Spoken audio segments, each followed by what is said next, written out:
Hey everybody, I'm Pastor Nick McRae and you're watching Helpful Hebrew, where we learn a new Hebrew word every day. So far this week, we've been learning the Shema, the great statement of faith of the people of ancient Israel that we find in Deuteronomy chapter 6, beginning in verse 4. And so far what we've learned is this: Shema Yisrael, Adonai Eloheinu, Adonai Echad, which means, "Hear, O Israel, the Lord is our God. The Lord is one." And the very next word, the beginning of the next verse, is the word Ahavta, which means you shall love. And Ahavta comes from this Hebrew root word, Ahav, which means to love. And that's our word for today.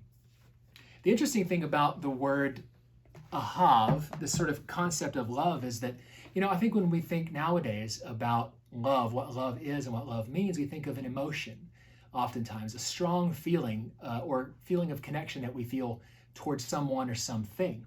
But when we read Ahav, we read about love in the Old Testament, there's kind of more that's implied in it. It's a kind of love that implies responsibility over or responsibility towards someone or commitment to someone or something. And so we can find a couple examples of this in the book of Genesis.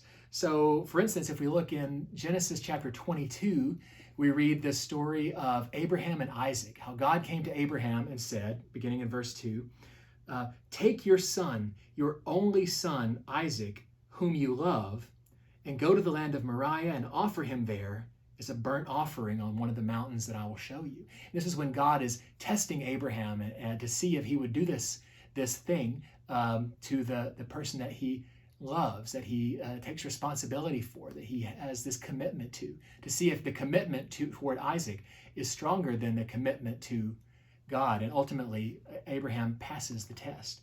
Another place we can look is in Genesis chapter 24, and this is now later when Isaac is getting married to Rebekah. And in Genesis 24, verse 67, we read that Isaac took Rebekah and she became his wife and he loved her. And what that implies is that he took responsibility for her, took her into his home, took her into his family. And so that's kind of what we are thinking of when we see this word Ahav. We're talking about love in the Old Testament. Well, join us again next week as we continue to learn the words of the Shema.